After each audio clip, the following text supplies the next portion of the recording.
Selamat malam kepada Bapak Didi Suryanta Surbakti. Hari ini kita akan mempresentasikan kelompok kita yang bertema tindak pidana korupsi. Dan kami mengambil kasus korupsi Bank Senturi. Kemudian ini anggota kelompok kami. Yang pertama Halim Susanto dengan NIM 201110154, saya sendiri. Kemudian Kevin dengan NIM 201110266. Kemudian Kevin 20110219, kemudian Edo Prasetya Dohude dengan NIM 201110331, kemudian Stephen Pham dengan NIM 201110419, kemudian Karvin Kenji dengan NIM 181111285, dan yang terakhir Fitra Sultan Takwa dengan NIM 191113208. Oke, yang pertama kita akan menjelaskan pengertian pendahuluannya dulu. Jadi korupsi berasal dari bahasa Latin yaitu corruptus dan corruption, artinya buruk, bejat, menyimpang dari kesucian, perkataan menghina atau memfitnah. Dalam Black Law Dictionary, korupsi adalah suatu perbuatan yang dilakukan dengan sebuah maksud untuk mendapatkan beberapa keuntungan yang bertentangan dengan tugas resmi dan kebenaran lainnya. Sesuatu perbuatan dari suatu yang resmi atau kepercayaan seseorang yang mana dengan melanggar hukum dan penuh kesalahan memakai sejumlah keuntungan untuk dirinya sendiri atau orang lain yang bertentangan dengan tugas dan kebenaran-kebenaran lainnya. Kemudian korupsi menjadi salah satu penyebab utama proses pemiskinan juga, yang menyebabkan kemiskinan kian absolut.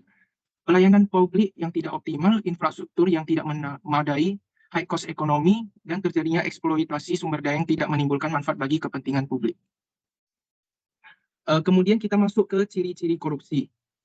Menurut Syed Hussein Alatas, ciri-ciri korupsi antara lain sebagai berikut. Yang pertama, korupsi senantiasa melibatkan lebih dari satu orang. Kedua, korupsi pada umumnya dilakukan secara rahasia, kecuali korupsi itu telah merajalela dan begitu dalam sehingga individu yang berkuasa dan mereka yang berada dalam lingkungannya tidak tergoda untuk menyembunyikan perbuatannya. Kemudian yang ketiga, korupsi melibatkan elemen kewajiban dan keuntungan timbal balik. Keempat, kewajiban dan keuntungan yang dimaksud tidak selalu berupa uang. Kelima, mereka yang mempraktikkan cara-cara korupsi biasanya berusaha untuk menyelubungi perbuatannya dengan berlindung di balik pembenaran hukum. Yang keenam, mereka yang terlibat korupsi menginginkan keputusan yang tegas dan mampu untuk mempengaruhi keputusan-keputusan itu. Yang ketujuh, setiap perbuatan korupsi mengandung penipuan, biasanya dilakukan oleh badan publik atau umum, seperti masyarakat. Yang kedelapan, setiap tindakan korupsi adalah suatu pengkhianatan kepercayaan. Yang kesembilan, unsur-unsur tindak pidana korupsi yang menyebabkan terjadinya korupsi. Menurut SH Atlas, korupsi terjadi disebabkan oleh faktor-faktor berikut. Yang pertama, ketiadaan atau kelemahan kepemimpinan dalam posisi-posisi kunci yang mampu memberikan ilham dan mempengaruhi tingkah laku yang menjinakkan korupsi.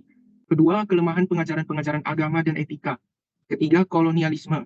Yang keempat, kurangnya pendidikan. Kelima, kemiskinan. Keenam, tiadanya hukuman yang keras. Ketujuh, kelangkaan lingkungan yang subur untuk perilaku anti korupsi. Delapan, struktur pemerintahan. Kesembilan, perubahan radikal. Dan yang terakhir, keadaan masyarakat. Kemudian, slide selanjutnya akan dijelaskan oleh teman tim saya. Jenis korupsi terdiri dari ini merupakan beberapa jenis korupsi. Pertama, political bribery adalah termasuk kekuasaan di bidang legislatif sebagai badan pembentuk undang-undang. Secara politis, badan tersebut dikendalikan oleh suatu kepentingan karena dana yang dikeluarkan pada masa pemilihan umum sering berkaitan dengan aktivitas perusahaan tertentu. Para pengusaha berharap anggota yang duduk di parlemen dapat membuat aturan yang menguntungkan mereka. Kedua, political kickbacks, yaitu kegiatan-kegiatan yang berkaitan dengan sistem kontrak pekerjaan borongan antara pejabat pelaksana dan pengusaha yang memberi peluang untuk mendatangkan banyak uang bagi pihak-pihak yang bersangkutan. Ketiga, election fraud adalah korupsi yang berkaitan langsung dengan kecurangan pemilihan umum. Yang keempat, korup campaign praktis adalah praktik kampanye dengan menggunakan fasilitas negara maupun uang negara oleh calon yang sedang memegang kekuasaan negara. Yang kelima, discretionary corruption, yaitu korupsi yang dilakukan karena ada kebebasan dalam menentukan kebijakan. Yang keenam, illegal corruption ialah korupsi yang dilakukan dengan mengacaukan bahasa hukum dan interpretasi hukum. Tipe korupsi ini rentan dilakukan oleh aparat penegak hukum, baik itu polisi, jaksa, pengacara, maupun hakim. Yang ketujuh, ideologi corruption ialah perpaduan antara discretionary corruption dan illegal corruption yang dilakukan untuk tujuan kelompok.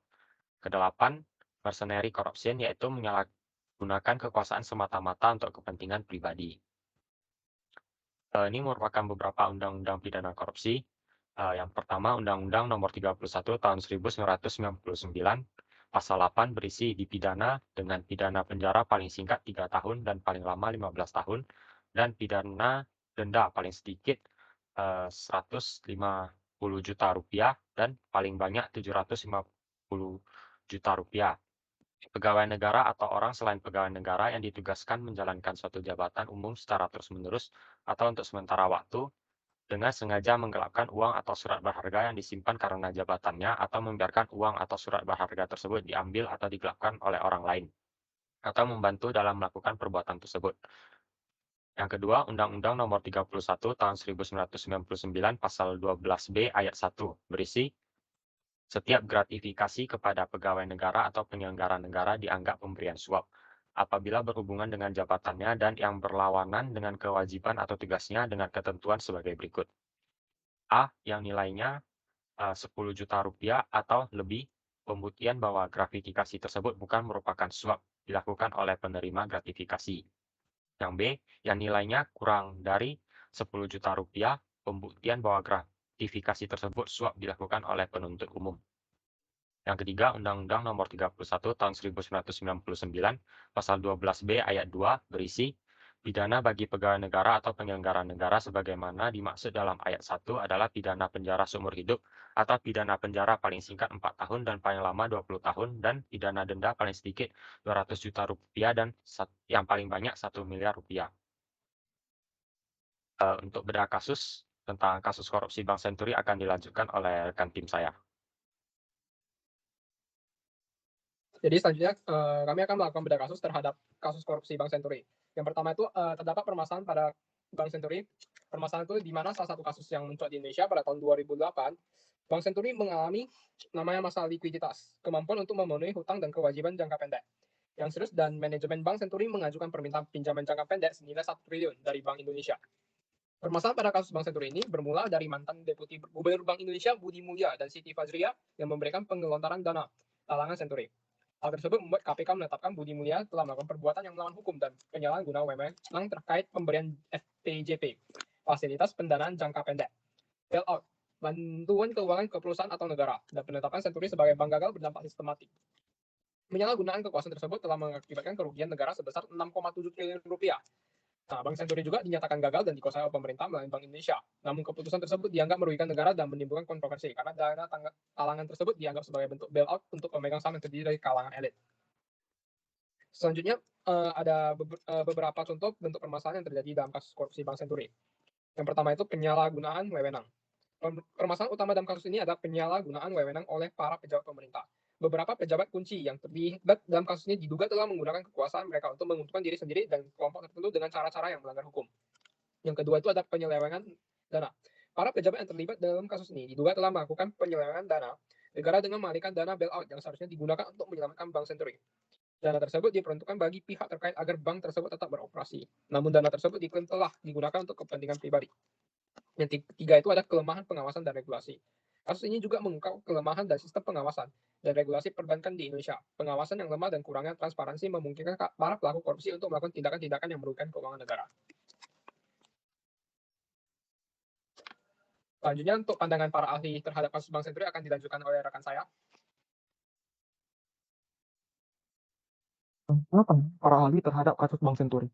Hasil dari rapat pansus menunjukkan BI atau Bank Indonesia menjadi pihak yang bertanggung jawab dalam pemberian izin akuisisi Sinkara Kapital atas Bank Senturi, penguasaan Bank Senturi, pemberian fasilitas pendanaan jangka pendek atau FPJP, dan penetapan Bank Senturi sebagai bank gagal. Selanjutnya, Komite Stabilitas Sektor Keuangan atau KSSK bertanggung jawab dalam penetapan Bank Senturi sebagai bank gagal berdampak sistemik. Selanjutnya, Komite Koordinasi KK bertanggung jawab dalam penyerahan Bank Senturi kepada LPS. Terakhir, Lembaga Penjamin Simpanan atau LPS bertanggung jawab dalam penyaluran dana bailout atau penyertaan modal sementara sekitar 6,7 triliun.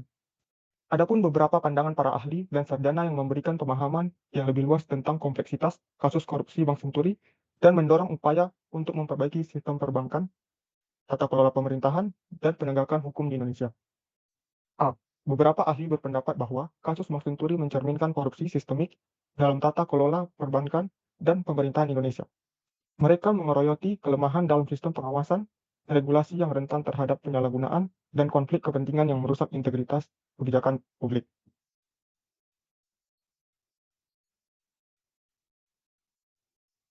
B.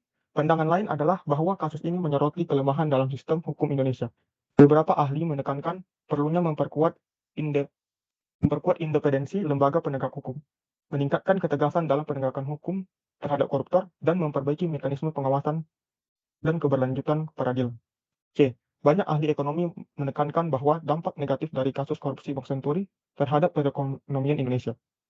Mereka berpendapat bahwa penggelapan dana publik dan kerugian negara dalam kasus ini telah merusak kepercayaan investor, mengganggu stabilitas sistem keuangan, dan menghambat pertumbuhan ekonomi jangka panjang. D. Banyak ahli dan sarjana menekankan pentingnya untuk melakukan reformasi struktural dalam sistem perbankan, tata kelola pemerintahan, dan penegakan hukum. Mereka mengusulkan penguatan lembaga pengawas, transparansi yang lebih besar dalam penggunaan dana publik, dan peningkatan integritas dalam kebijakan dan proses pengambilan keputusan. Yang terakhir, beberapa ahli menyoroti peran penting masyarakat dalam mengawasi kasus korupsi semacam ini. Mereka mendorong partisipasi aktif masyarakat dalam mengawasi dan melaporkan praktik korupsi, serta memperkuat kesadaran akan pentingnya etika dan integritas dalam tata kelola publik.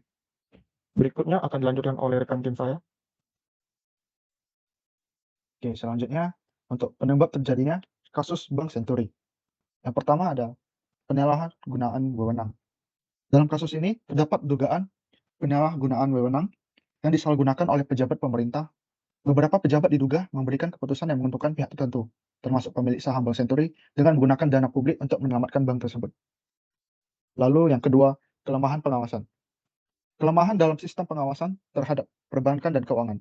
Pengawasan yang tidak memadai memungkinkan praktik korupsi dapat terjadi tanpa terdeteksi secara cepat. Kelemahan pengawasan ini meliputi kekurangan pengawasan internal bank, kelemahan audit eksternal, serta kegagalan regulator dalam menjalankan tugas pengawasan mereka dengan baik. Selanjutnya, konflik kepentingan. Adanya konflik kepentingan di antara para pelaku terkait.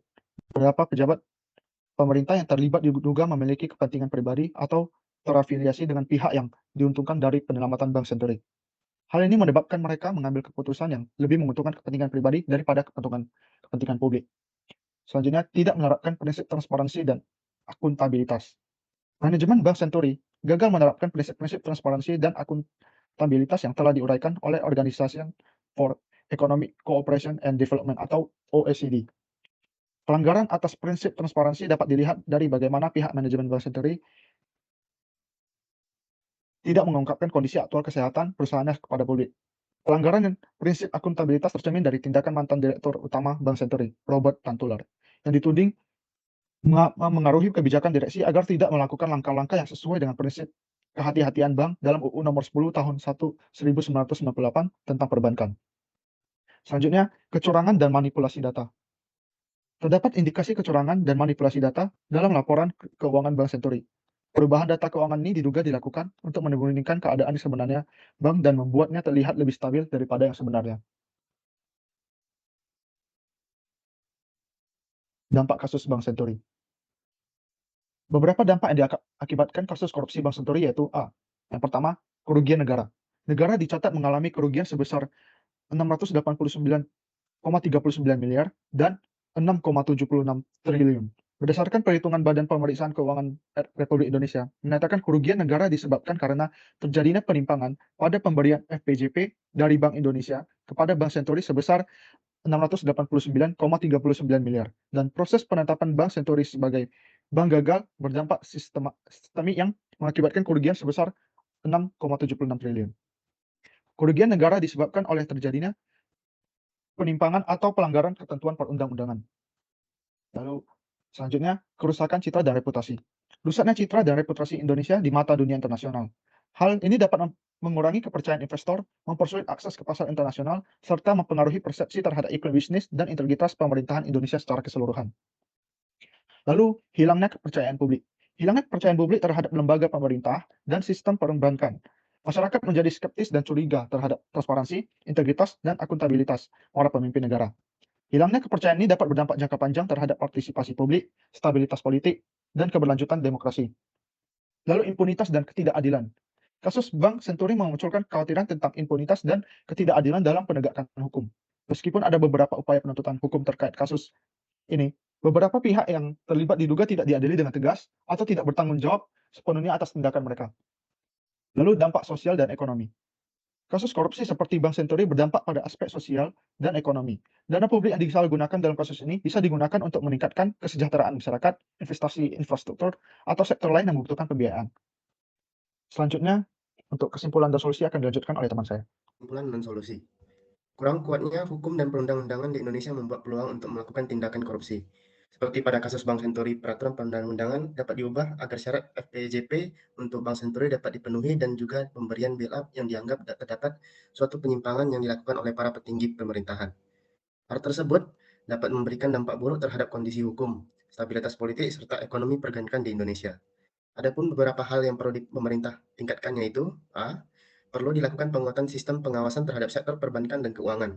Hal ini meliputi peningkatan kapasitas dan independensi lembaga pengawas, pengembangan mekanisme pengawasan internal yang kuat di bank-bank, serta peningkatan audit eksternal yang ketat.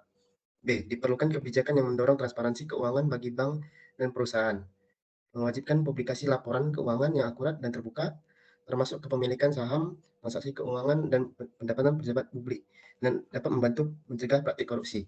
Selanjutnya akan dilanjutkan oleh rekan tim saya. Kesimpulan dan solusi. C. Pendidikan anti korupsi perlu diperkuatkan di semua tingkatan pendidikan. Masyarakat perlu diberikan pemahaman yang lebih baik tentang etika, integritas, dan bahaya korupsi. Dengan meningkatkan kesadaran dan nilai-nilai anti korupsi sejak dini, generasi mendatang akan lebih mampu menolak dan melawan korupsi. D. Diperlukan kebijakan anti korupsi yang komprehensif termasuk perbaikan regulasi, perubahan kebijakan, dan perubahan struktural dalam sistem perbankan dan pemerintahan. Kebijakan ini harus melibatkan partisipasi publik, melindungi kepentingan masyarakat, dan memperkuat akuntabilitas pemerintah. E. Pemberian hukum yang tegas terhadap koruptor, pemberian intensif kepada pihak yang melaporkan kasus korupsi atau whistleblower juga perlu dipertimbangkan. Intensif tersebut dapat berupa perlindungan, penghargaan, atau bagian dari hasil pemulihan aset yang dicuri. F. Perlunya peningkatan transparansi dan akuntabilitas dalam pengambilan keputusan publik sangat penting. Informasi yang akurat dan mudah diakses harus tersedia bagi masyarakat. Proses pengambilan keputusan harus melibatkan partisipasi publik dan tunduk pada prinsip-prinsip etika dan integritas. Sekian dari presentasi kelompok kami. Jika ada kesalahan kata dan kekurangan, kami mohon maaf. Selamat malam dan terima kasih.